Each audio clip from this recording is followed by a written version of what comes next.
¿Sabe? Hace exactamente 2 sábados, sí, 2 sábados ya, ¿verdad? Que los jóvenes fuimos a una conferencia a Atlanta.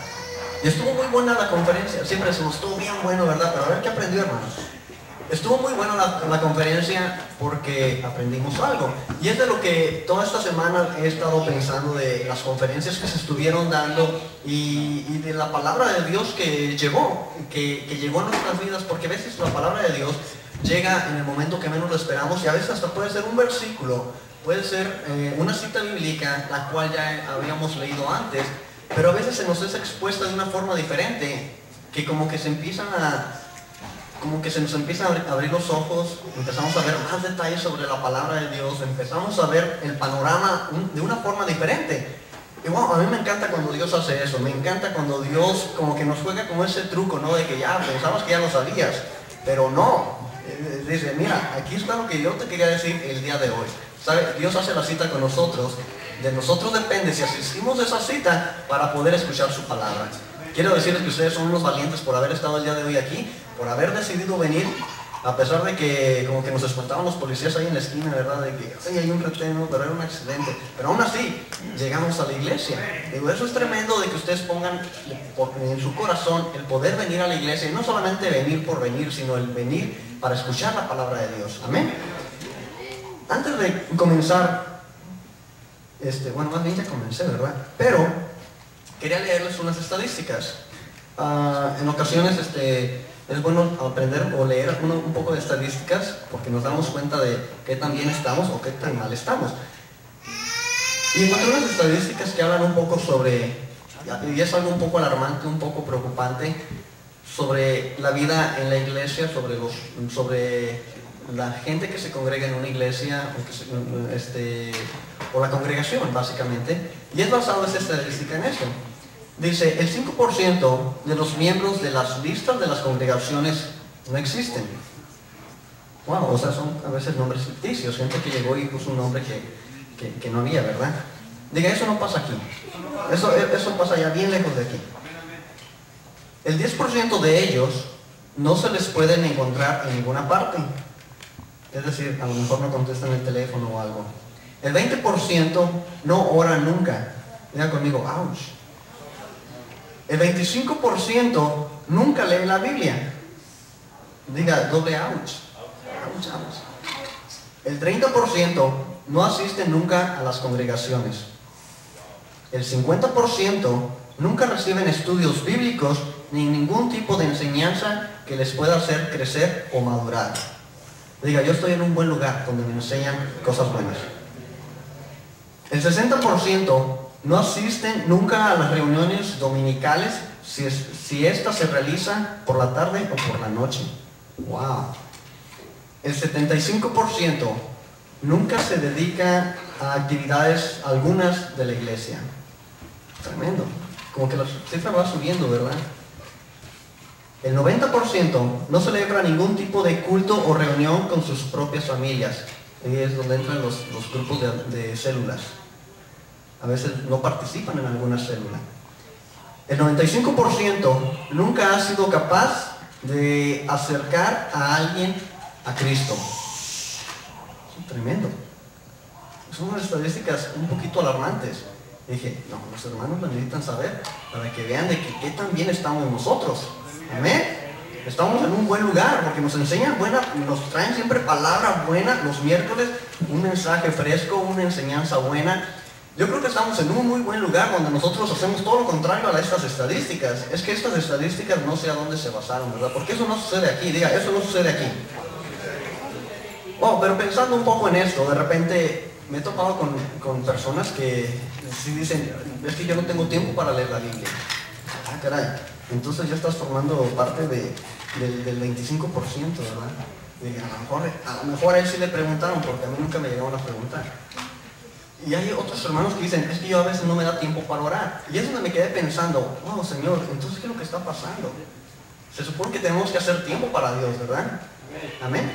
Y saben, para eso, quise solamente utilizar las estadísticas un poquito como introducción a mi tema. Gracias, hermano.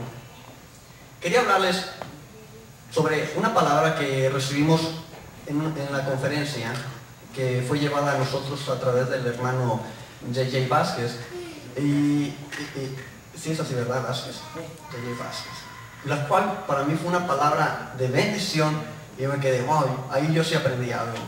Y fue básicamente una palabra que hemos escuchado muchas veces.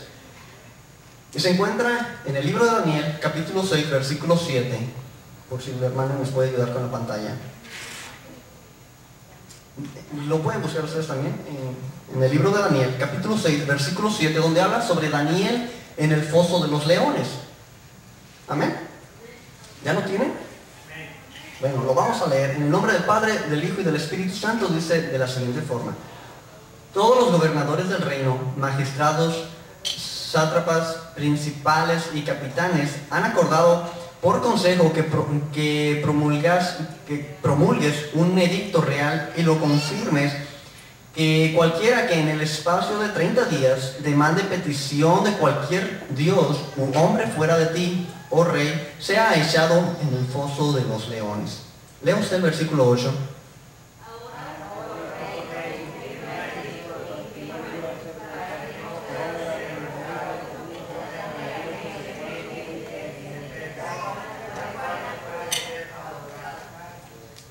El versículo 9 dice: firmó pues el rey Darío el edicto y la prohibición. Lea el versículo 10.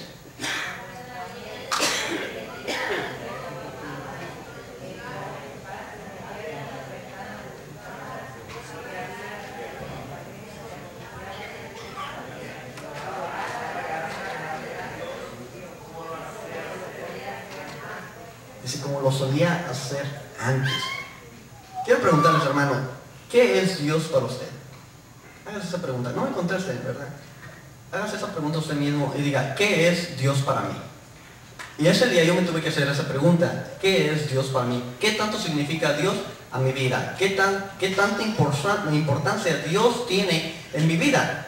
Porque Dios no es alguien o algo que lo podamos tomar a la ligera.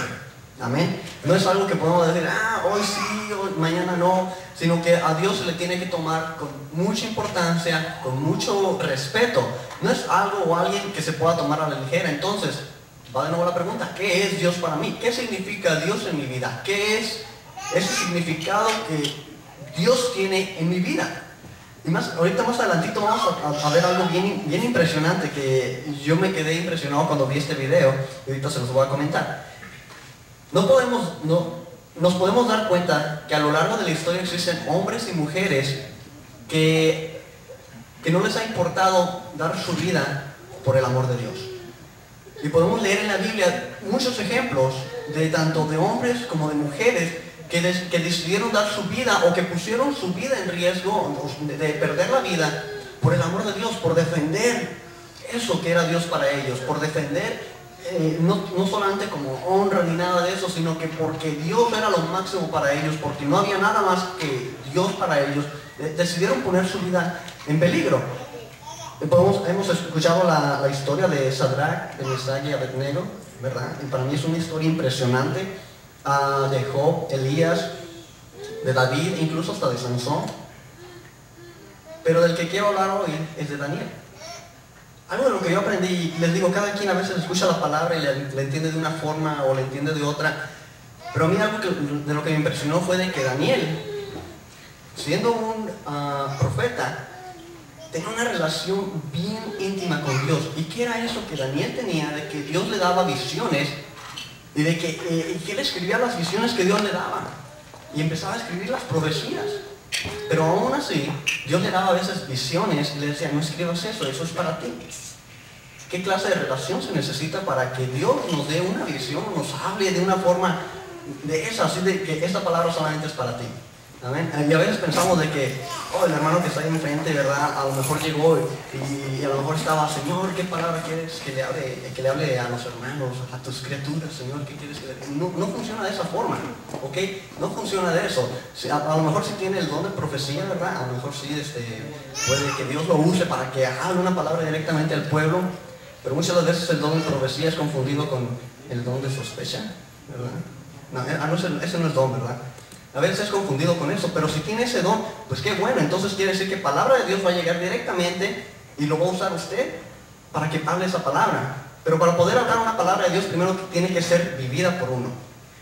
Primeramente Dios va a tratar con uno y uno va a vivir esa palabra. Amén. Pero ¿qué clase de relación tenía Daniel de que Dios le hablaba a él directamente y le daba palabra para él solamente? Y que wow, tremendo, yo quiero lo que tenía Daniel. Yo quiero que Dios me hable, que me use de esa forma. Y hay cosas que se tienen que hacer para que Dios nos use de esa forma. Y algo bien importante, no tomar a Dios como un juego. Diga, ¿verdad? Pero de eso no hay aquí, nomás los tengo ahí para que no se me duerman, ¿verdad? Dicen por ahí de que Pablo con ¿cuánto dicen? 1000 sermones que dio, solamente se le durmió uno. Ya ves, uno con un sermón que da se nos duermen 1000. Pero por eso los tengo ahí para que estén participando, no se van a quedar dormidos, ¿verdad? Habían hombres que dieron sus vidas por el amor de Dios. Pero Daniel tenía algo muy especial. Y es de lo que queremos hablar el día de hoy. Entonces va nuevamente la pregunta, ¿qué es Dios para ti? Porque para Daniel era lo máximo. Cuando se firmó la ley de que no se podía orar a ningún Dios, o sea, como que todo iba al plan con maña, ¿verdad? Dijeron, vamos a decir que ningún Dios, porque ellos lo que querían era que Daniel cayera en la trampa.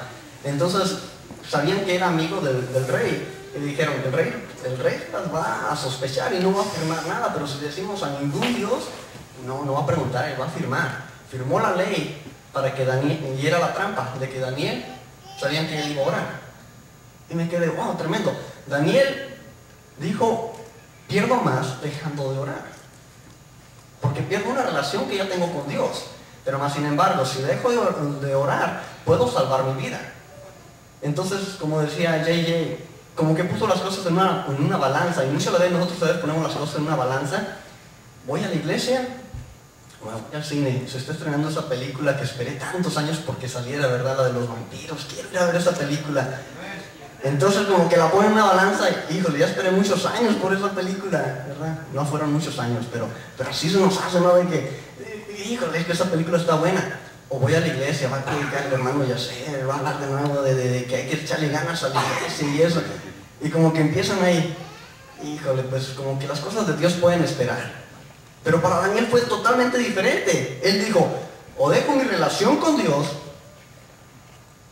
y salvo mi vida, o permito que me echen con los leones y que me coman vivo. Y es donde las cosas de Dios tomaron un peso más para Daniel. Y él dijo, las cosas de Dios son primero. Entonces me quedé, ahí está la clave.